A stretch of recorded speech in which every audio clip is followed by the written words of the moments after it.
I've never been the type to scare easily, especially not on the road. Life as a truck driver is solitary, full of nights spent in empty places, so you learn to deal with silence and darkness. That night, I was coming back from a long haul, and it was past 11 when I decided to pull into a rest stop that barely looked used. It was the typical middle-of-nowhere spot, a small dirt lot, a flickering yellow streetlight, and a rusty sign indicating it was a rest stop. I parked the truck, turned off the engine, and glanced around. That's when I noticed a car parked off to the side, its engine running but headlights off. It seemed odd, but not enough to alarm me. I figured it was just someone resting or waiting for someone. I tried not to think much of it. The night was cold, and the exhaustion was starting to weigh on me. After checking the doors to make sure they were locked, I settled into the seat to get some rest before hitting the road again. That's when I heard the first noise. It was a faint creak, like something moving around the truck. For a moment, I thought it might be the wind or an animal. I'd had stray dogs wander around rest stops before. But then came another sound, much clearer this time. Someone rattling the door handle on my side. My heart jumped, and I froze for a few seconds, holding my breath. That was the last thing I expected at that hour, and it definitely wasn't the wind. I sat there, unsure of what to do, debating whether to peek through the curtain or stay completely still. The door handle jiggled again, harder this time. I grabbed my flashlight from the dashboard but hesitated to turn it on. Whoever was outside clearly knew I was there, but I didn't want to make it obvious I was aware. My mind started racing with possibilities. A thief? Someone looking for help? Or something worse? After what felt like forever, the sound stopped. I didn't hear footsteps or anyone walking away, just silence, like the night itself was holding its breath with me. I took a deep breath and carefully pulled back a corner of the curtain. My eyes went straight to the car. It was still there, engine running, headlights off. But now, there was a figure standing beside it.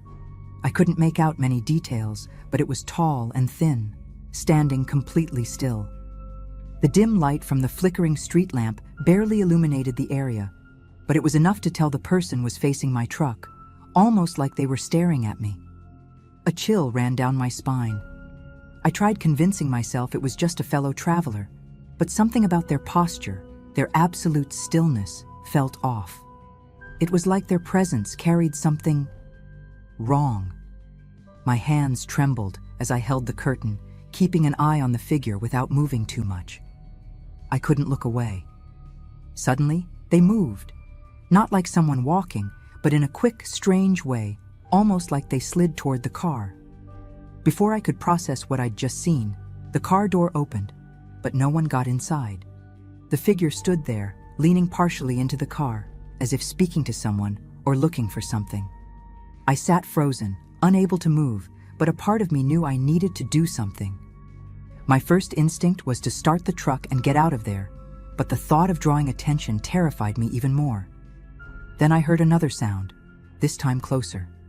Something tapped lightly against the side of the truck, on the opposite side of where I was looking. I whipped my head around, but there was nothing there. The chill that had been crawling up my spine now spread through my entire body, and my heart was pounding in my chest. I turned back to the car, and the figure was gone. I almost dropped the flashlight when I realized I couldn't see them anywhere. My first thought was to double-check the locks, even though I knew they were already secured. The feeling of being watched was almost suffocating, and I could barely breathe. Something was wrong, deeply wrong. I was on edge, every sense heightened, straining to hear any noise that might indicate where that person had gone. That's when the passenger side door handle jiggled violently, shaking the whole truck. I gripped the flashlight tightly and pointed it in that direction, but didn't turn it on right away. My body felt frozen with fear. Taking a deep breath, I summoned the courage to flick the switch. The flashlight beam cut through the glass, illuminating nothing. There was no one there, at least no one I could see. Just the emptiness of the night and the shadows cast by the flickering light. Before I could calm down, another sound jolted me. A scraping noise came from the back of the truck, like metal being dragged across the trailer. It was a horrible sound, like nails on a chalkboard, and it went on and on. I grabbed my phone and considered calling the police, but hesitated. How would I explain this? What would I say? Someone or something is messing with my truck in the middle of nowhere. While I debated, the sound stopped as suddenly as it had started. Silence returned, but it was heavy, almost oppressive, like the night itself was holding its breath. Then, as if to torment me further, the car's engine revved loudly. The roar of the engine shattered the silence, making me jump. I looked back at the car, which was now moving slowly, pulling out of its spot. I sat frozen, watching its dark silhouette as it turned and parked in the middle of the rest stop, directly facing my truck. It felt like it was watching me, analyzing me. I could feel something in the air, but I couldn't define what it was. My hands were slick with sweat, and my chest was rising and falling erratically. I sat there, staring, waiting for something to happen, while silently praying that nothing would. After what felt like an eternity, the car door opened slowly. This time, I saw it clearly. A figure stepped out, the same one from before. But now, under the flickering light of the street lamp, it looked even stranger. Tall, thin, and moving in a way that didn't seem natural, almost as if it didn't have full control of its body. The figure took a few steps toward my truck, then stopped, tilting its head like it was trying to see through the windshield. My entire body went cold. I didn't know whether to keep watching or make a noise to scare it off. All I knew was that something about this person, if it was a person, felt profoundly wrong. My mind was screaming for me to do something, anything, but my body refused to move. The figure stood there, head tilted, almost like it was deciding something. Then, with a sudden jerky motion, it started walking around the truck, slowly and silently. I could hear the faint crunch of footsteps on the dirt, getting closer to the cab. I gripped the flashlight so tightly my fingers ached. My eyes darted to the side mirror, trying to catch a glimpse of the shadow, but it seemed to vanish into the darkness and reappear without warning. That's when I heard the sound again. The passenger side door handle being yanked. Without thinking, I slammed my hand on the horn. The blaring sound echoed through the rest stop, cutting through the oppressive silence. For a moment, everything stopped. The footsteps, the rattling handle, all of it. The only sounds were the idling engine of the car and my own ragged breathing. I glanced toward the car again, expecting to see the figure, but it was gone. My heart nearly stopped when I realized the car was now in motion, slowly rolling toward the road. Its lights were still off, and the engine roared as it picked up speed. I sat there, frozen, watching it disappear into the night. But just as I thought it was over, a faint tap came from the back of the truck, almost like a goodbye. I stayed frozen, eyes glued to the rearview mirror, trying to make sense of that tap. It was impossible to see anything in the darkness beyond the faint, flickering light of the street lamp. My mind raced with possibilities, none of them comforting. Clutching the flashlight, I took a deep breath and, against every instinct telling me to stay put, stepped out of the truck. The air was icy, and the feeling of being watched was so intense it felt like a physical weight. I walked to the back of the truck, each step more hesitant than the last. When I finally reached the trailer, there was nothing. No marks, no sign that anyone or anything had touched it. I climbed back into the cab, still scanning my surroundings, and locked the doors again as tightly as I could. The car was gone, and the silence felt even heavier than before. I sat there for a while, hands gripping the wheel, trying to steady my breathing. Eventually, I started the engine and pulled out of the rest stop. As the sight disappeared in my rearview mirror, I couldn't shake the feeling that something had stayed behind, yet somehow still followed me. To this day, I don't know what happened that night. Maybe it was just a thief, but something deep inside me knows it was more than that. Something I never want to encounter again.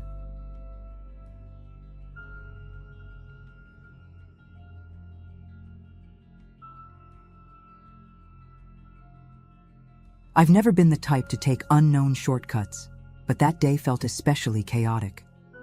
I was with 3 co-workers returning from a conference in another city, and we were all tired and impatient with the highway traffic.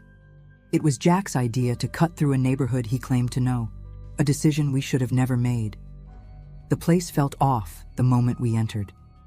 The streets were narrow, poorly lit, and most of the houses were completely dark, even though it wasn't that late, maybe around 8 p.m. After about 5 minutes of driving, the discomfort started to build.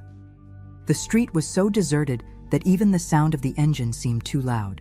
Then we saw him, a man standing right in the middle of the road. He was facing away from us, wearing a dark jacket that looked a bit too big for him, and he wasn't moving. Right away, I thought he might be drunk or lost. Jack, who was driving, instinctively slowed down, maybe to avoid startling the guy. Everyone in the car went quiet, almost waiting to see what the man would do. Jack stopped the car about 10 feet away from the man. The tension inside the car was palpable. "Do you think he needs help?" Sarah asked quietly. Before anyone could respond, the man slowly turned to face us. It wasn't like in horror movies, where there's a dramatic twist.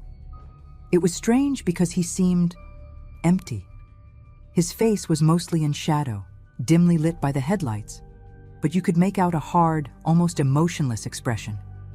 He started walking toward the car, and the sound of his boots on the pavement was the only thing we could hear. When he reached the driver's side, he began knocking on the window, hard. It wasn't a tap like someone asking for help. It was aggressive, impatient.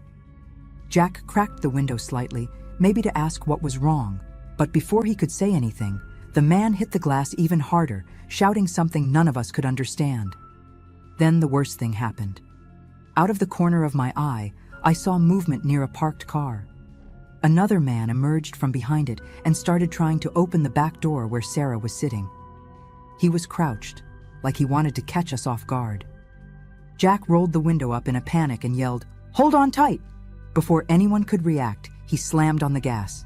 The car jolted forward so hard I was almost thrown into the dashboard. The man at the window screamed something, but the engine's roar drowned it out. I turned around and saw the second guy running into the middle of the road like he was trying to chase us. For a split second, I thought he was going to jump onto the car, but he stopped. Even so, the image of him standing there, almost expressionless, is burned into my memory. When we turned the next corner, everyone started talking at once. Sarah was on the verge of tears, asking if anyone had called the police. Jack just kept repeating, "It was a setup. It was a setup." I was still trying to process everything when I noticed something that sent a chill down my spine. The car the second man had been hiding behind. It didn't look like it belonged there. The windows were tinted, and the doors were slightly ajar. It didn't seem like it was parked by someone who lived there. It was as if they had been waiting for us. Jack drove like his life depended on it, and honestly, it probably did. The silence in the car was suffocating. No one knew what to say. Everything felt unreal, like one of those bizarre videos you see online where you think, this would never happen to me. But it did. And the worst part was the feeling that we still weren't safe. The neighborhood was like a maze with identical streets, and the lighting got worse the farther we went. It felt like we couldn't find our way out. Then Sarah pointed at the rearview mirror, her voice shaky. "I think someone's following us." I turned around, and sure enough, there it was. A car with its headlights off, keeping a suspicious distance. I couldn't tell if it was the same car that had been parked earlier, but it didn't matter at that point. Jack sped up, and so did they. There was no honking, no shouting, nothing. They just kept following us, like they were waiting for the right moment. My heart felt like it was going to burst out of my chest. At that moment, I realized it wasn't just fear. It was the sense that they were in control, and we were playing right into their hands. Jack turned the next corner so fast, the car almost lost traction. Sarah let out a muffled scream, and I grabbed onto the door handle, my breath shallow and uneven. But the worst part was that the car behind us was still there, and now their headlights were on, lighting up everything around us. That harsh light made everything feel even more terrifying, like we were on stage and they were watching us panic. "We need to find a main road, anything with traffic," Jack shouted. But it seemed like the streets just got more isolated the farther we went. Then we saw a small park ahead with a single street lamp flickering. It was the first time the scenery felt different, but not in a good way. Jack slammed on the brakes and we realized the car behind us had stopped too, but at a safe distance. It just sat there, as if taunting us. "What are they waiting for?" Mike asked quietly, his voice shaking like he didn't want to draw attention. Before anyone could answer, their car doors started opening. First the driver's side, then the passengers.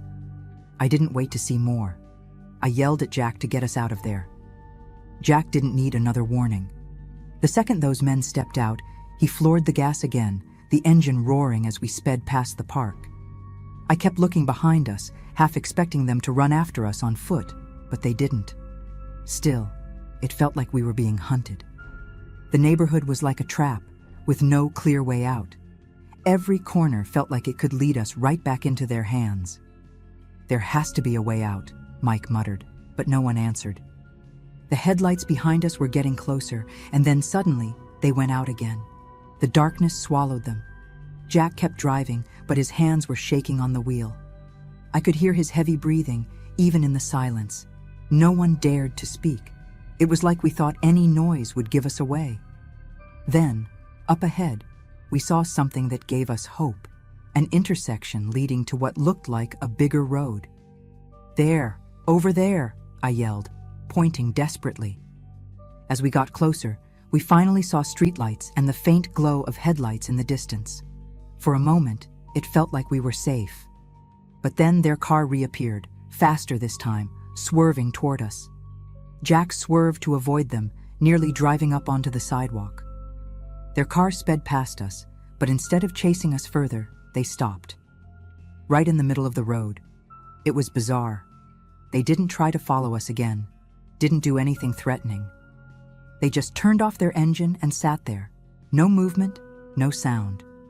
It was like the game was over, and they'd already won. No one in the car knew how to react. We just drove past them in stunned silence, our hearts still pounding from the adrenaline. When we finally reached a busy road, it felt surreal. Seeing other cars, other people. It was like stepping back into reality after a nightmare. We pulled into a gas station to catch our breath, but no one wanted to leave the car for long. It felt like the danger was still out there, waiting for us. I looked at my hands and realized they were still trembling.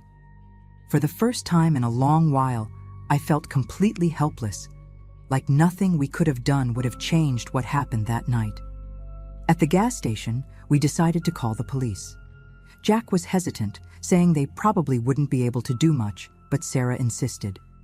When we explained everything, it was clear the dispatcher didn't think much of it. They said they'd send a patrol car to check the area, but we didn't even have a license plate to give them, let alone a good description of the men. It was frustrating, but there wasn't much else we could do. The whole thing still felt so unreal that even while explaining it, I wondered if they thought we were overreacting. On the drive home, the silence returned, but this time it wasn't just fear. It was something heavier, like we'd brushed up against something we'd never fully understand. I still wonder what would have happened if we had hesitated just a little longer, if we hadn't found that intersection in time. It all happened so fast, but it left a mark on all of us. To this day, I can't drive through suburban neighborhoods without feeling a chill run down my spine. Maybe it was just an attempted robbery, but deep down, part of me believes it was something far stranger and far darker.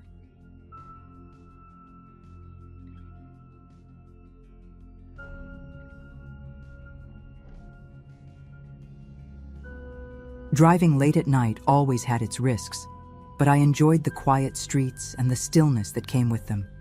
It had become my routine to pick up passengers between midnight and 4 a.m. when the streets were calm, but the odd and unsettling stories seemed to multiply. That night, I'd been driving for about 2 hours, and I just needed one more ride to call it a shift. The notification popped up. A passenger nearby, no profile picture, and the destination wasn't far. I didn't think much and accepted it. When I pulled up to the pickup spot, he was already standing there under the dim glow of a streetlight. He didn't look at me right away, just climbed into the car quietly, barely murmuring a "good evening." Something about him made me uneasy, but I couldn't pinpoint why. As soon as we started driving, I noticed how restless he was.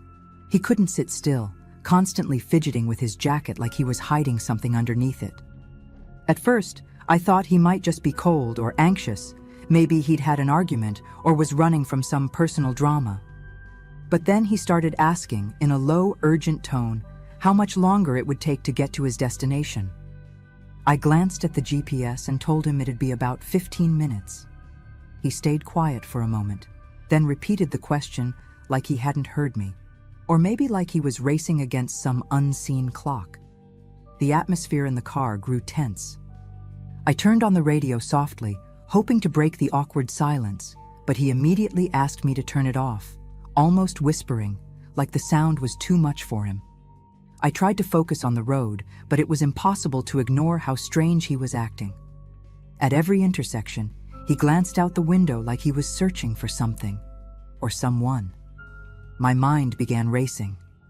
Was he running from someone? Or worse, planning to do something to me? That's when I noticed he was holding something under his jacket, pressing it tightly against his body. I couldn't see exactly what it was, but it looked long and wrapped in some sort of cloth. The tension in the car became suffocating, and I felt cold sweat trickle down the back of my neck. I thought about asking him what he was carrying, but decided against it. What if it was a weapon, or worse? I figured my best option was to get to the destination quickly and end this ride. When we were just a few blocks away from his stop, he asked me to pull over early, saying he wanted to get out there. It struck me as odd, but I didn't argue. I stopped the car, and for a moment, he just sat there, like he was waiting for something. Then, without warning, he opened the door and bolted into the opposite direction of where the GPS pointed. He vanished so quickly I barely had time to process what had happened. When I turned to check the back seat, trying to make sense of his sudden exit, I saw it. On the seat was an old, folded cloth, damp and stained. As my eyes adjusted to the dim light, I realized it was blood. My heart immediately started pounding. I didn't know what to do. Staring at the thing just made the situation worse. My first instinct was to clean it up and pretend nothing had happened. But then the real fear set in. What if this guy had done something terrible? What if, without meaning to, I'd become involved in something horrible? I took a deep breath and carefully grabbed the cloth, trying not to touch it directly. The metallic smell was unmistakable, and just holding it made my head spin. A million scenarios raced through my mind: a fight, a crime, something deeply wrong. But the more I tried to piece it together, the less sense it made. I decided to step out of the car to calm myself and figure out what to do next. The street was deserted, with flickering streetlights making everything feel even more unsettling. That's when I noticed he hadn't simply run off. Further ahead, under the shadow of a tree, I could make out a silhouette, perfectly still. My heart nearly stopped. It was him, standing there, watching me. He didn't move or say anything. He was just there, like he was waiting to see what I'd do. Panic took over, and without thinking, I jumped back into the car and locked the doors. My hands were shaking so badly I could barely grip the steering wheel. I just kept thinking about getting out of there as fast as possible. When I sped off, I couldn't stop glancing at the rearview mirror. He was still standing there, motionless, like he was rooted to the spot. I tried to convince myself it was just paranoia, but the feeling of being watched was overwhelming. As I drove, his figure disappeared into the darkness, but the tension didn't leave me.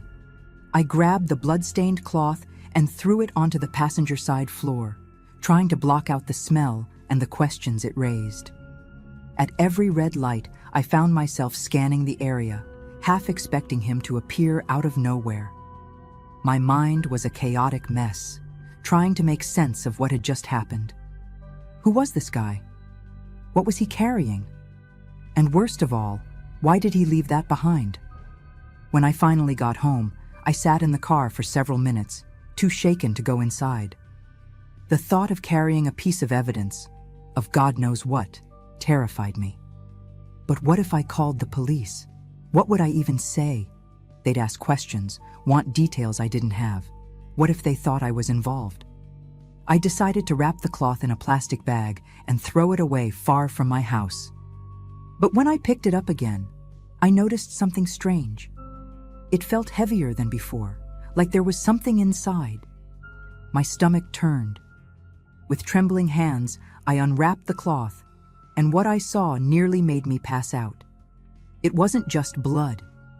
Inside the cloth was a ring, still fresh with blood, and what looked like a lock of hair. I didn't know what to do at that point.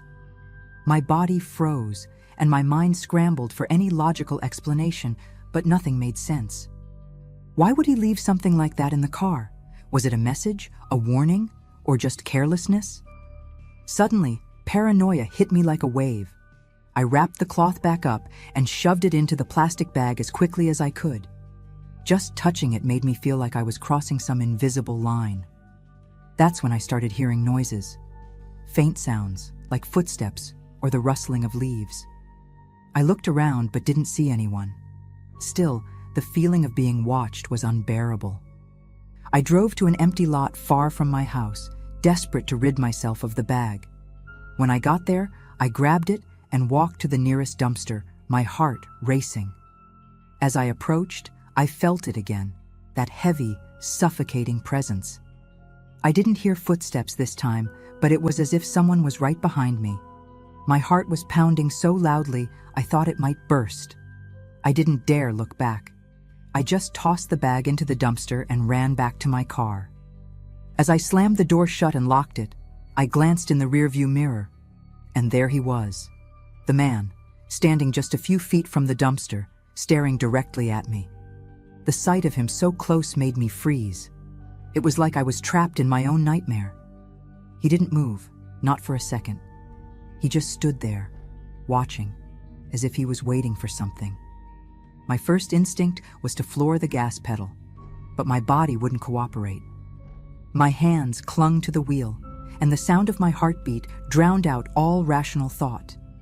It wasn't until he took a single step toward me that I snapped out of it. I stomped on the gas and sped out of there, not daring to look back. I just wanted to put as much distance between us as possible. When I finally pulled into my driveway, I turned off the engine and sat there, breathing heavily, trying to calm my nerves. The bag was in the dumpster. He couldn't follow me. Right?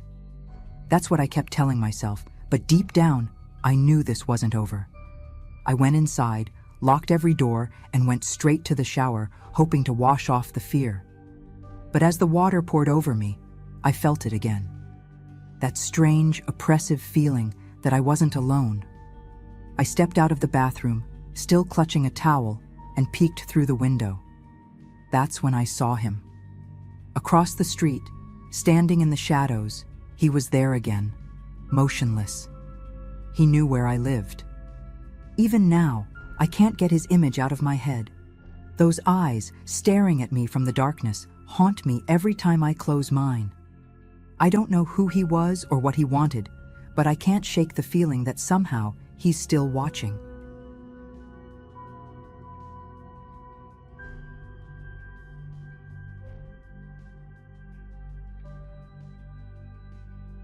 It was around 1 a.m. when I finally left my friend Sarah's house after a long night of chatting about things I can't even remember now. I took the usual shortcut home, a rural road that's quiet, but always feels a bit eerie at night. It wasn't my first time driving there late, so I wasn't exactly scared, but the isolation always gave me a weird feeling. The silence was absolute, broken only by the sound of the tires on the pavement and the occasional chirping of crickets or rustling of animals in the bushes. The only light came from my headlights, cutting through the narrow road ahead. Everything seemed normal until I noticed a figure on the side of the road. At first, I thought it was a shadow, or maybe my eyes playing tricks on me. You know when your mind starts imagining things because you're alone?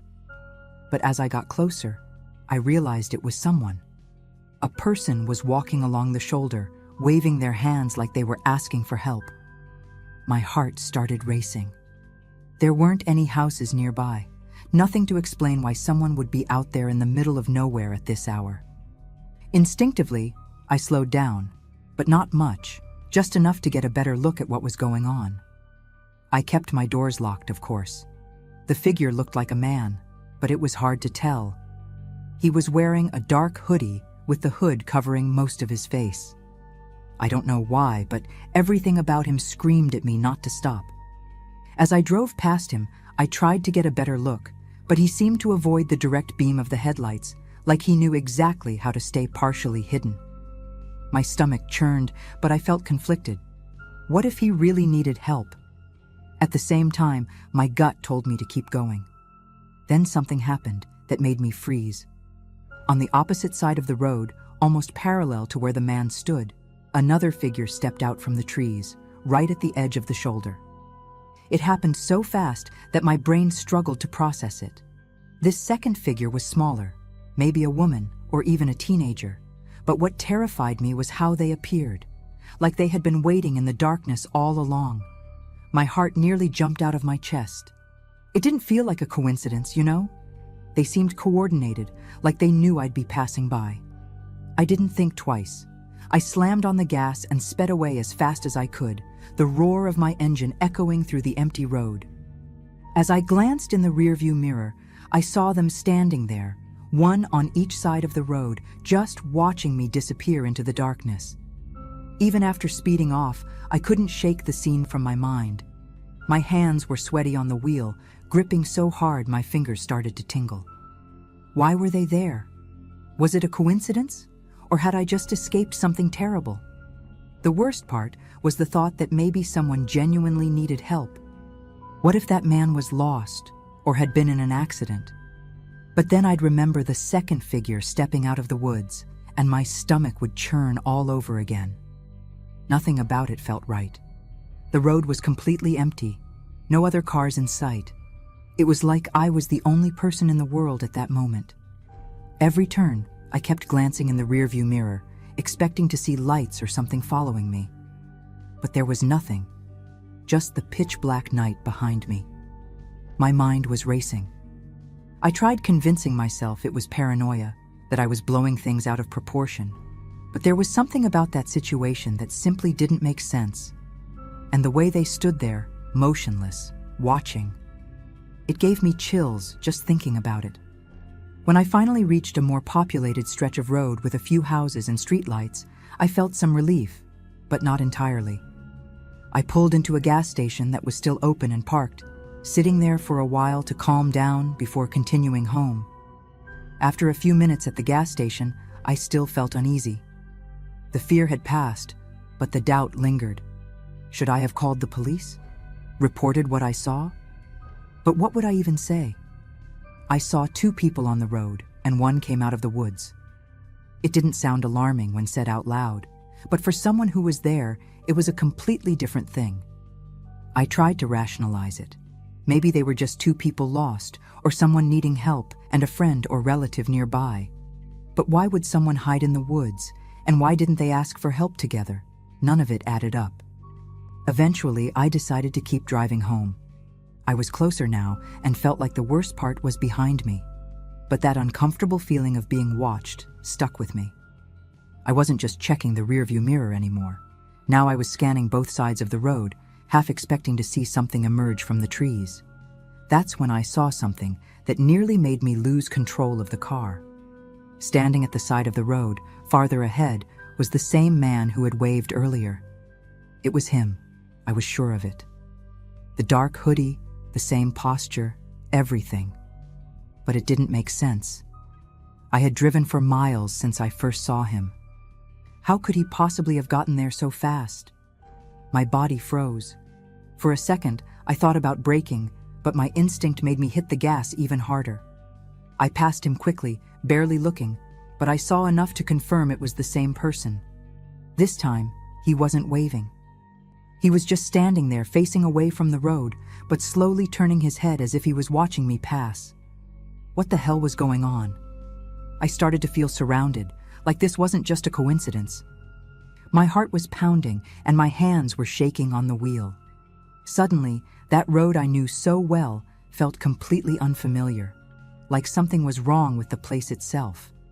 I drove the rest of the way home without blinking, hyper-focused on every shadow, every tree, every possible movement. When I finally pulled into my driveway, I felt such a wave of relief that I thought I might collapse right there. I parked in the garage and sat there for a moment, trying to collect myself. But as I turned off the engine, an inexplicable wave of dread hit me. I glanced in the rearview mirror, purely out of reflex, and my heart nearly stopped. There, standing on the sidewalk across the street, was someone wearing a dark hoodie.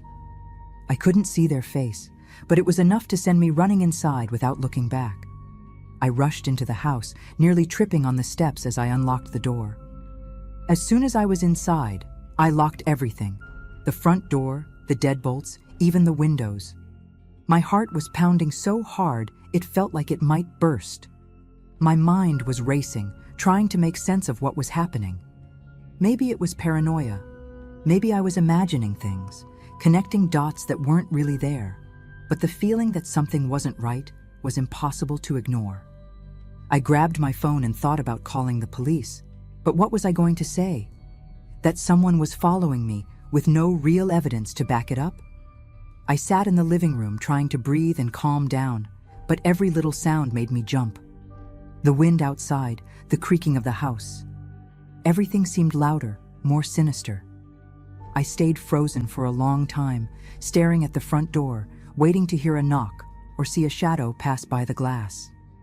But nothing happened. When I finally worked up the nerve to look out the bedroom window, what I saw made my blood run cold. The street was empty, but at the very end, just barely lit by the glow of a streetlight, was the same figure from before, standing there, motionless, watching me from a distance. I didn't know what to do. I felt completely exposed. I yanked the curtain shut and backed away from the window, my heart pounding in my chest. I decided I wasn't just going to sit there and wait for something to happen. I grabbed a kitchen knife and went straight to my bedroom, locking the door behind me. I don't even know why I picked that room as a hiding spot, but it felt like the only place where I had any sense of safety. I turned on the light and sat on the bed, clutching my phone in one hand and the knife in the other, trying to keep myself together. I called my friend again, but the call dropped before she could answer, and I couldn't bring myself to try again. I didn't even know how to explain what was going on. Minutes felt like hours. I kept glancing at the window and checking my phone, hoping I wouldn't see a motion alert from my security cameras. But at the same time, I had this overwhelming feeling that I was being watched. It was suffocating, like the weight of that presence was pressing down on me, even though I couldn't see it. Finally, I worked up the courage to open the security app on my phone. When the live feed loaded, I nearly dropped the phone. The figure was there, standing on the sidewalk directly in front of my house. He hadn't moved, hadn't made a sound, but now he was closer than ever. My hands were shaking so much that I almost dropped the phone. None of it made sense. I hadn't heard footsteps, no sound of the gate being opened, nothing. I stared at the camera feed, trying to convince myself it wasn't real, that my mind was playing tricks on me. But no matter how much the phone trembled in my hand, that figure stayed right there, completely still. The most chilling part was how he was positioned, leaning slightly forward, almost like he was studying the camera. I felt a chill run down my spine and immediately closed the app. I couldn't look anymore. The silence in the house was overwhelming.